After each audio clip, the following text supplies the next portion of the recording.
Hello everyone, welcome back to अपना education point. So guys, जैसा कि मैंने पिछले लेक्चर में आप सभी को बताया था कि हमारा बेसिक कंसेप्ट सीरीज जो है वो अब फिनिश हो चुका है। ठीक है, अब हम क्या करने वाले हैं अपने जो सिलेबस है 9th 10th का और 6th 8th 7 क्लासेस का, ठीक है, वो कवर करने वाले हैं अब। ठीक है, अब मतलब अब हमारी मेन जो लड़ाई है, मेन पढ़ाई जो है वो अब स्टार्ट होने वाली है। ठीक है, अभी तक क्या था, अभी तक हम लोग बेसिक्स पढ़ रहे थे। ठीक है, अब हम क्या करेंगे, अब हम थोड़ा एडवांस आ रहे हैं और अपने सिलेबस को कवर करेंगे। ठीक है, अब देखिए, अभी तक मैंने जितने भी बेसिक कंसेप्ट बताए हैं, ठीक है, अब वो तो हो ही गए हैं, लेकिन मान लो कुछ कंसेप्ट जो मिस हो चुके हैं या कुछ याद नहीं आ पाए हैं, तो उनको क्या करेंगे, अब जैसे जैसे सिलेबस हमारा रन हो रहा है, ठीक है, उसी के साथ हम लोग उनको कवर करते चलेंगे। तो आज क्या करने वाले हैं हम? लास्ट लेक्चर में मैंने बताया था आपको कि आज हम लोग 9th क्लास का फर्स्ट चैप्टर करने वाले हैं मैथ्स का। ठीक है, जिसका नाम है नंबर सिस्टम, जिसको हम हिंदी में बोलते हैं संख्या पद्धति। ठीक है ना बच्चों? तो देखिए, चैप्टर 1।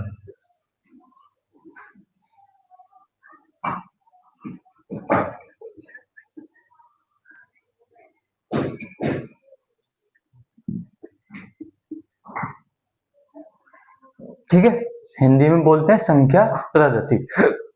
सॉरी। अब देखिए, आज क्या करेंगे, आज इसका इंट्रोडक्शन हम लोग कवर करने वाले हैं। ठीक है ना? आज इंट्रोडक्शन करेंगे, देन नेक्स्ट लेक्चर में first exercise, then second and then so on. ठीक है, जितनी भी एक्सरसाइजेज होंगी हम वो सब कवर करेंगे। अब देखिए, जो एनसीईआरटी है, ठीक है ना, जो एनसीईआरटी है उसमें नॉर्मल एक्सरसाइज है, लेकिन मैं जिस बुक से पढ़ाने वाला हूँ वो है यूपी बोर्ड की अरिहंत। ठीक है, अरिहंत प्रकाशन। अब इसमें क्या होता है देखो, अ, जो हमारी एनसीईआरटी है, ठीक है, इसके अंदर वो एक्सरसाइजेज भी हैं, इसके अंदर एक्स्ट्रा में एक्सरसाइजेज भी हैं, और इसके अंदर एक लास्ट में टॉपिक होता है स्वयं को जांचे। ठीक है, यानी कि एक तरह से आप उसको टेस्ट मान सकते हैं। ठीक है, एक तरह से टेस्ट है, एक्सरसाइज है आपको परखने के लिए। ठीक है, तो इस पैटर्न को हम लोग फॉलो करने वाले हैं हर लेक्चर में। पहला इंट्रोडक्शन करेंगे उसका, ठीक है, देन एक्सरसाइज करेंगे एनसीईआरटी, देन एक्स्ट्रा करेंगे, ठीक है, और देन जो अलग से क्वेश्चन होते हैं वो करेंगे। क्योंकि मैंने काफी देखा बच्चों को जो क्या करते हैं, अरिहंत से पढ़ते हैं, ठीक है, तो उनको क्या होता है, अरिहंत के कुछ क्वेश्चन जो मतलब जो नॉर्मली एनसीईआरटी में प्रेजेंट होते हैं ऐसे क्वेश्चन में, वो तो मिल जाते हैं सभी बच्चों को यूट्यूब पे, लेकिन जो अरिहंत के हैं, ठीक है ना, जो कुछ क्वेश्चन होते हैं वो हमें नहीं मिल पाते हैं। ठीक है, वो हमें यूट्यूब वगैरह पे कहीं नहीं मिल पाते, और अगर हम कहीं एआई प्लेटफॉर्म से उनको सर्च करें, जैसे chat GPT, Gemini, DeepSeek, इन पे सर्च करेंगे, तो क्या होता है, वो सिर्फ हमें मतलब उतार के दे देंगे, राइट कर देंगे, लेकिन वो हमें समझा नहीं पाते, वो हमें समझना अपने आप से पड़ता है। ठीक है, तो इसलिए जो हम एक्स्ट्रा क्वेश्चंस भी करेंगे, ठीक है, जो अरिहंत में होंगे और जो कहीं नहीं मिल पाते हैं वो भी कवर कर देंगे आगे। तो बिना टाइम वेस्ट करे चलो स्टार्ट करते हैं अपना इंट्रोडक्शन। अब देखिए, सबसे पहले चलिए, आप बिना टाइम गवाए अपना लेक्चर स्टार्ट करते हैं। सबसे पहले इंट्रोडक्शन, ठीक है ना? जी बच्चों, चलिए करते हैं कवर। ठीक है, सबसे पहले देखो, सबसे पहले पढ़ेंगे जो हमारे नंबर्स होते हैं। ठीक है, डिफरेंट तरह के हमारे पास नंबर्स होते हैं और काउंटिंग्स होती हैं। ठीक है, तो सबसे पहले आते हैं हमारे पास प्राकृतिक संख्याएं, जिनको हम बोलते हैं अपने नेचुरल नंबर्स। ठीक है, ये क्या होते हैं? तो देखिए, सबसे पहले टॉपिक है नेचुरल नंबर्स। ठीक है,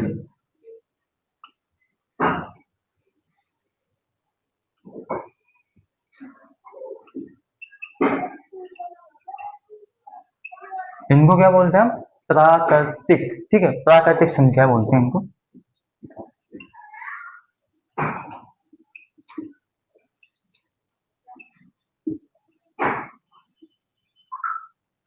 देखो बच्चों, हिंदी में इंग्लिश, ओ सॉरी, हिंदी में अगर स्पेलिंग मिस्टेक हो जाए तो माइंड मत करना, क्योंकि मैथ में क्या होता है, जो स्पेलिंग मिस्टेक्स होती हैं हम उनको माइंड नहीं करते हैं, ठीक है, स्पेलिंग्स को, तो इसलिए मैथ्स में चल जाता है इतना तो। बाकी तो सही लिखूंगा, ऐसी कोई दिक्कत नहीं है। ठीक है, तो हाँ, अब आ जाओ नेचुरल नंबर्स होते क्या हैं। तो देखो, जो हमारे नंबर हम लोग कहाँ से पढ़ते हैं, 1 से लेके इंफिनिटी तक पढ़ते हैं वो क्या होते हैं, हमारे नेचुरल नंबर्स होते हैं, ठीक है ना। यानी कि the numbers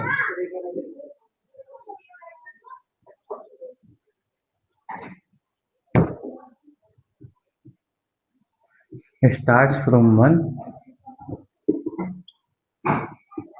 and goes to infinity, ठीक है ना।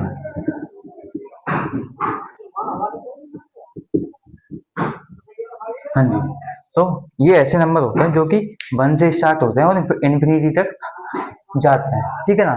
तो हिंदी में क्या कहेंगे, ये ऐसी संख्या होती है जो कि एक से स्टार्ट होती है और अनंत तक जाती हैं, ठीक है। जैसे सपोज एक दो तीन चार पाँच छः सात आठ नौ दस, इससे लेके कहीं तक भी चले जाओ, ये सब क्या होंगी, हमारी नेचुरल नंबर्स होते हैं, ठीक है। जीरो इनमें इंक्लूड नहीं होता क्योंकि हम क्या करते हैं, काउंटिंग करते हैं, ठीक है। तो काउंटिंग हमेशा वन से स्टार्ट होती है, ना कि जीरो से। ये बात हमेशा ध्यान रखना, ठीक है। तो जो जीरो आता है वो आता है हमारा होल नंबर्स में, ठीक है, जो पूर्ण पूर्ण संख्या होती है। चलो आगे बढ़ते हैं, हम आगे का कवर करते हैं। नेक्स्ट हमारी वही है, होल नंबर्स।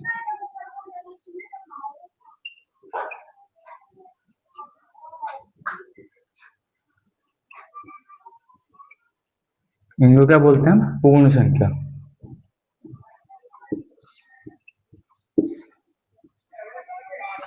जी, तो ये संख्या वो होती है जो जीरो से स्टार्ट होती है, ठीक है। इनमें जीरो भी इंक्लूड होता है, तो इनको हम क्या बोल सकते हैं,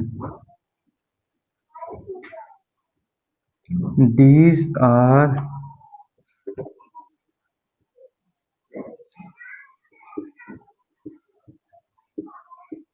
नेचुरल नंबर बट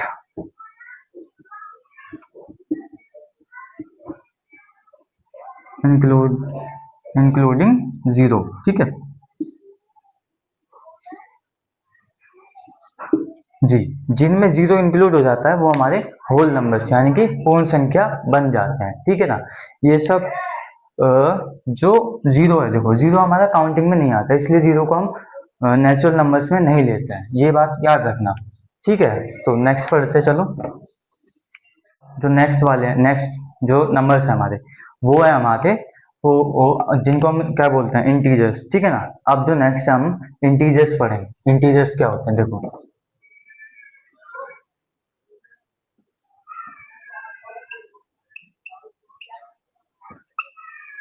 अब इनको क्या बोलते हैं, इनको हम बोलते हैं पूर्णांक, ठीक है, हिंदी में।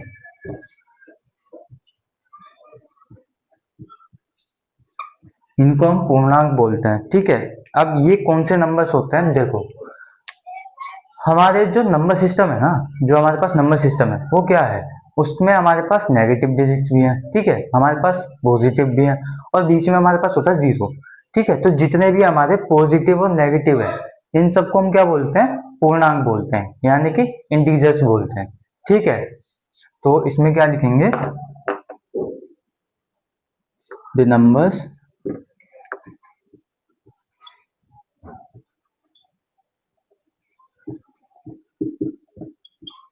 हैविंग नेगेटिव और पॉजिटिव साइन, ठीक है। ये वो नंबर होते हैं जिनके पास या तो नेगेटिव साइन होता है या फिर होता है पॉजिटिव साइन, ठीक है। एंड जीरो इज एक्सक्लूडेड, जो जीरो होता है वो हम इनमें कंसीडर नहीं करते हैं, ठीक है।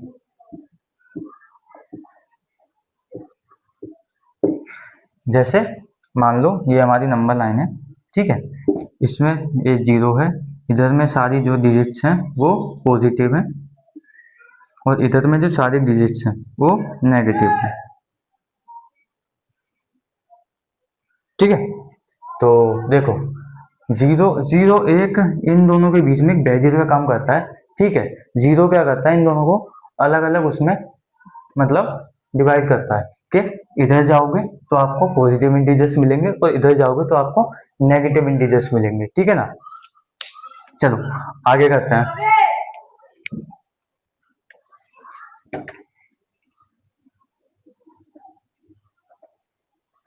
देखो जो नेक्स्ट वाला है वो काफी इंटरेस्टिंग है। नेक्स्ट है हमारे पास रेशनल नंबर्स, ठीक है, जिनको क्या बोलते हैं हम, परिमेय संख्या।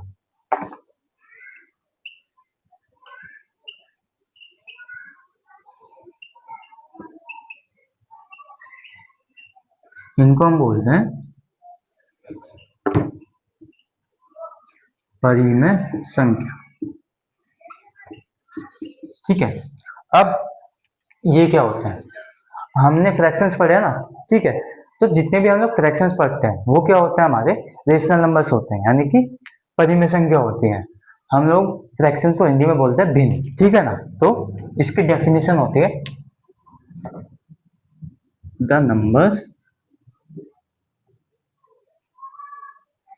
which can be written in P upon Q form, ठीक है, but where Q doesn't equals to 0 are called rational number,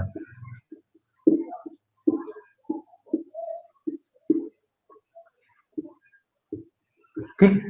तो क्या होते हैं, जो नंबर जिनको हम P अपॉन Q की फॉर्म में लिख सकते हैं, ठीक है, लेकिन जो हमारा जीरो है, जो जीरो है वो हमारा, ओ सॉरी, जो हमारा Q है, ठीक है, जो Q है वो जीरो नहीं होना चाहिए, ठीक है ना।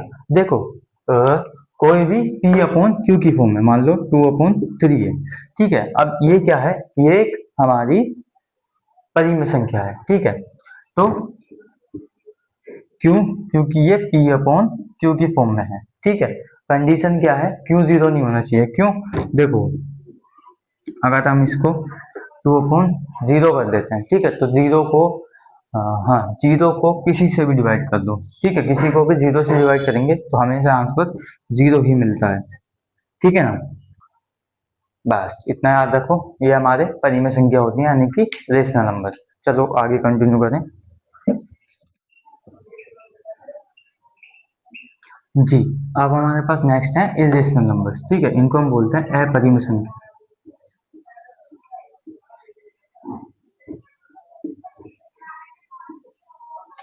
ठीक है ना।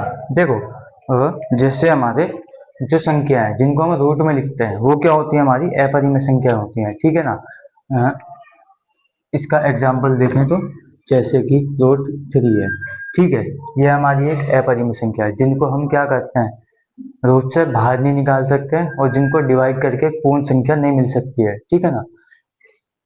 और एग्जांपल देखें जैसे रूट 5 हो गया, ठीक है। अब देखो कुछ नंबर्स जो होते हैं जैसे 25 है, रूट 25 लिख दें अगर, तो 25 हमें पता है 5 का स्क्वायर होता है, ठीक है, और जो रूट है उसमें स्क्वायर में से एक पेयर बन के एक वो बाहर आ जाता है, तो इसका जो आएगा ये आएगा 5, ठीक है, बाहर। अब ये एक परिमेय संख्या नहीं, ओ सॉरी, ये एक अपरिमेय संख्या नहीं है, क्यों, क्योंकि ये, इसको हम क्या कर सकते हैं, पी अपॉन क्यू के रूप में लिख सकते हैं। नीचे हमें कंडीशन क्या है, पर क्यू जीरो नहीं होना चाहिए, ठीक है, बाकी क्यू वन तो हो ही सकता है, उसमें कोई दिक्कत थोड़ी ना है, किसी को भी हम वन से डिवाइड कर दे, क्या आंसर आना है, उतना ही आंसर आना है, ठीक है। तो यही है बस, ठीक है ना। तो जो बेसिक है, मतलब हम लोग इनको पी बटे क्यू के रूप में व्यक्त नहीं कर सकते, बस इतना है, ठीक है ना। तो देखो ये तो था हमारा इंट्रोडक्शन, ठीक है ना। ये हमारा इंट्रोडक्शन था, ठीक है। इनमें जो डेफिनेशंस थी लर्न करने के लिए वो यही थी, ठीक है ना। अब इसमें एक कंसेप्ट है कि किन्हीं भी दो रेशनल नंबर के बीच में हमें क्या निकालना है, एक और रेशनल नंबर निकालना है, ठीक है, यानी कि दो परिमेय संख्याओं के बीच में एक मध्य परिमेय संख्या निकालनी है, ठीक है। तो वो कैसे निकालेंगे, तो जो हमारा कंसेप्ट है इसमें अब ये है फाइंडिंग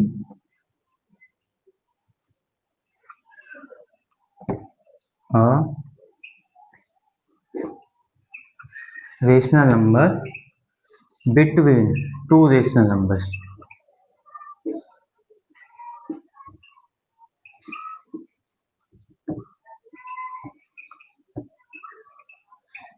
ठीक है ना।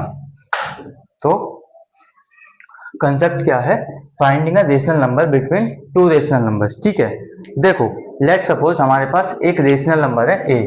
ठीक है,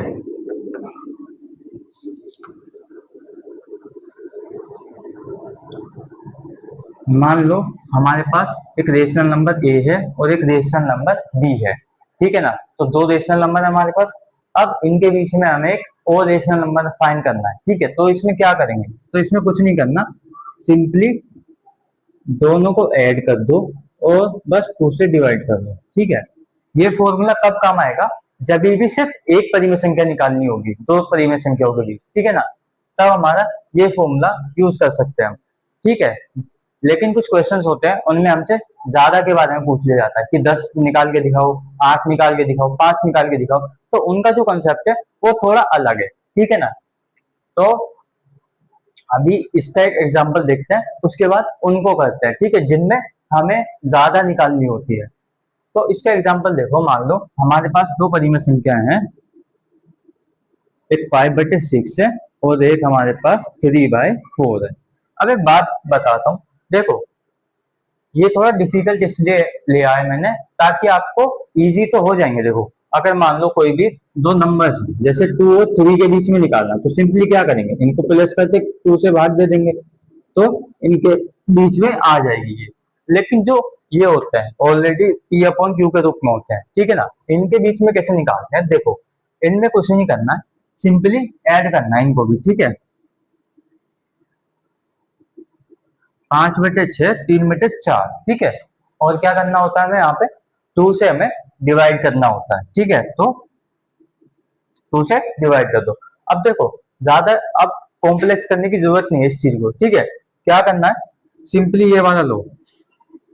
अब हम लोगों को एडिशन के सम्स तो आते हैं ना, जब हम फ्रैक्शंस को ऐड करते हैं एलसीएम लेके, तो वही हमें यहाँ पे करना है। ठीक है, तो इसका एलसीएम कितना आएगा आप भी बताओ,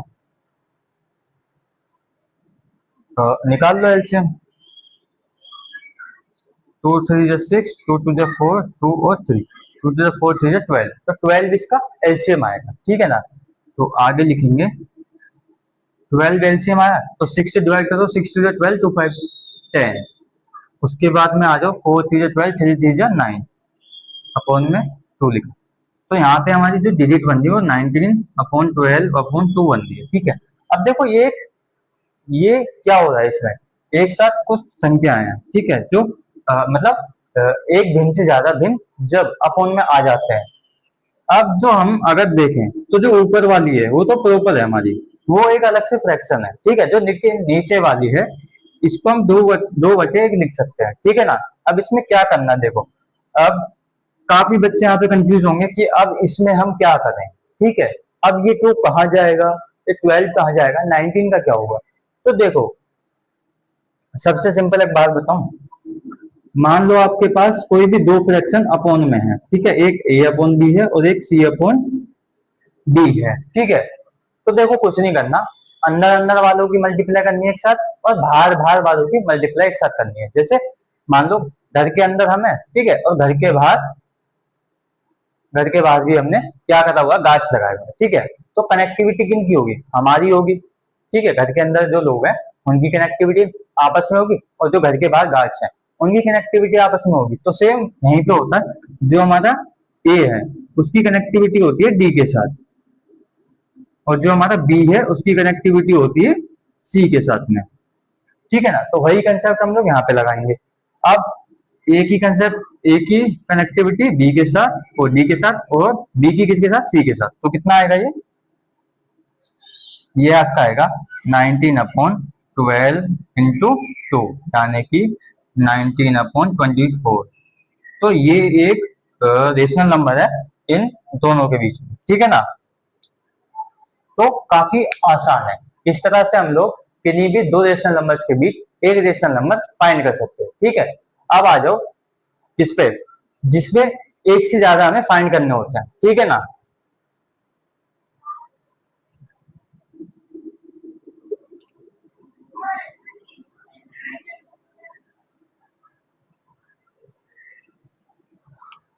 हाँ अब हमें क्या करना है, जिसमें एक से ज्यादा फाइंड करनी है। मान लो एक क्वेश्चन ले लो, चलो क्वेश्चन है मेरे पास 3/2, 9 कितना ले 5 ले ले, ठीक है ना। तो ये हमारे पास दो परिमेय संख्याएं हैं या रेशनल नंबर है, ठीक है। अब क्या करना है, इनके बीच में हमें सपोज कितनी फाइंड करें, 3 4 कितनी भी कर लो सबके लिए। फिर अब एक के लिए जो प्रोसेस था इससे पहले वाला वो एक के लिए, उससे ज्यादा हमें कितनी भी निकालनी है उसके लिए प्रोसेस सेम रहेगा, ठीक है। तो इसको अच्छे से याद करना। तो चलो इसके बीच में 3 संख्या निकालते हैं, ठीक है। फाइंड 3 रेशनल नंबर्स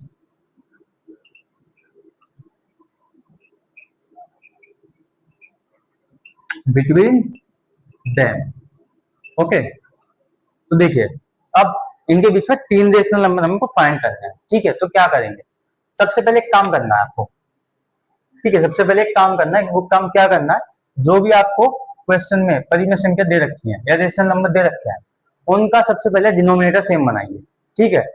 बहुत से बच्चे क्या करते हैं, डायरेक्ट मल्टीप्लाई कर देते हैं और फिर उनकी परिमेय संख्या आ नहीं पाती, ठीक है। एक बात है जो याद रखने लायक है, क्या, दो परिमेय संख्याओं के बीच यानी कि दो रेशनल नंबर्स के बीच हमेशा इनफाइनाइट रेशनल नंबर होते हैं, यानी अनंत परिमेय संख्या होती है, ठीक है। तो अगर आपका आंसर आंसर शीट से मैच नहीं करता तो उसमें कोई घबराने की बात नहीं है, बस आपका प्रोसेस सही होना चाहिए, ठीक है। आपका प्रोसेस सही है तो आपको कोई दिक्कत नहीं आनी चाहिए, क्योंकि अनंत परिमेय संख्या होती है यानी कि इनफाइनाइट रेशनल नंबर होते हैं जो आंसर से डिफरेंट हो सकते हैं, ठीक है। इसमें कोई वो नहीं है। तो सबसे पहले क्या करना है, इनका हमें डिनोमिनेटर क्या करना है, सेम करना है, ठीक है। तो सबसे पहले क्या करोगे, देखो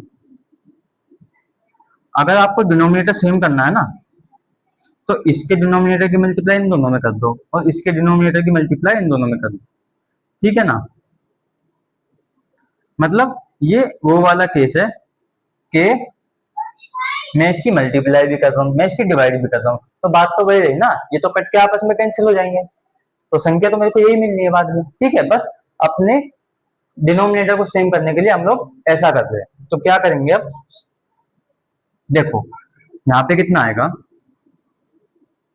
15/10 और यहाँ पे कितना आएगा 18/10।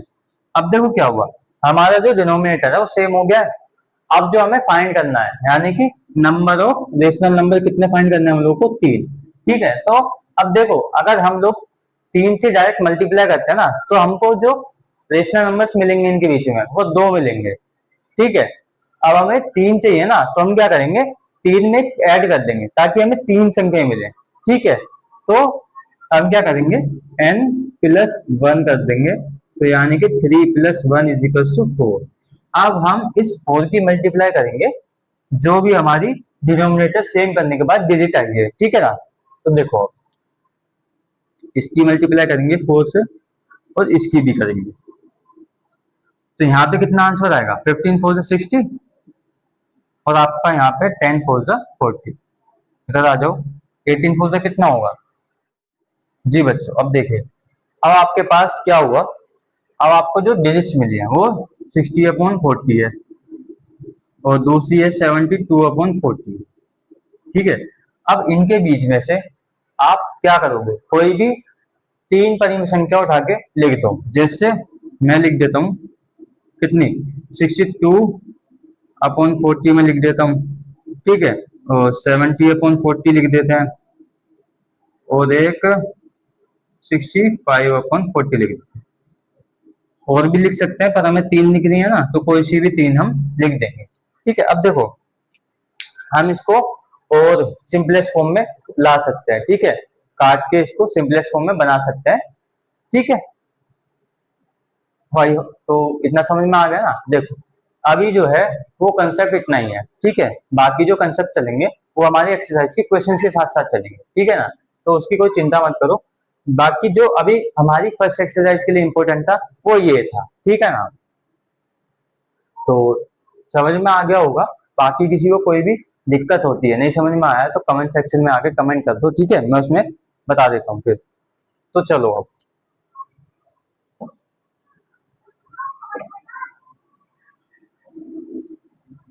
देखो बच्चों, अब आज हमने क्या करा, इंट्रोडक्शन करा है, ठीक है ना, सिर्फ इंट्रोडक्शन करा है। तो जो हम एक्सरसाइज करेंगे वो क्या करेंगे हम लोग नेक्स्ट सेक्शन में करेंगे, ठीक है ना। क्योंकि मैं नहीं चाहता कि वीडियो हमारी ज्यादा लंबी हो जाए और फिर उसको आपको देखने में भी ज्यादा प्रॉब्लम हो, ठीक है। तो क्या करेंगे, छोटा छोटा पार्ट करके पढ़ेंगे ताकि हमें समझ में भी आए और हमें इंटरेस्ट भी बना दे, ठीक है। क्योंकि जब ज्यादा लंबा पार्ट हो जाता है ना तो क्या होता है, बोर होने लगता है यार, कि यार कब खत्म होगा, अब बोर हो रहे हैं। क्योंकि हमारे साथ भी हुआ है, ठीक है ना। हम लोग भी जब लेक्चर्स लेते थे या यूट्यूब पे पढ़ते थे तो क्या होता था, हम लोग भी बोर हो जाते थे क्योंकि ज्यादा लंबे लंबे लेक्चर्स हो जाते हैं ना, तो हमारी जो मेंटेलिटी है, हमारा जो माइंड सेट है वो ऐसा ही है, ठीक है, वो बोर हो जाता है। तो हम लोग क्या करेंगे, थोड़ा थोड़ा कॉन्सेप्ट कवर करेंगे। जैसे आज हमने इंट्रोडक्शन कवर कर लिया, नेक्स्ट सेशन में हम लोग क्या करेंगे, फर्स्ट एक्सरसाइज देन सेकंड, इस तरह से हम लोग कवर करेंगे, ठीक है ना बच्चों। तो ठीक है, अब नेक्स्ट लेक्चर तक के लिए थैंक यू एवरीवन। बाकी हमारे चैनल को सब्सक्राइब करो, लाइक करो, शेयर करो, कमेंट, ठीक है ना। और इसी तरह की वीडियो चाहिए तो आपको पता ही है, अपना एजुकेशन पॉइंट पे आना है बस, और ज्ञान लेके चले जाना है, ठीक है। मोटिव हमारा एक ही है, आओ पढ़ो और जाओ, ठीक है। Learn, practice and get success. चलिए, थैंक यू गाइस।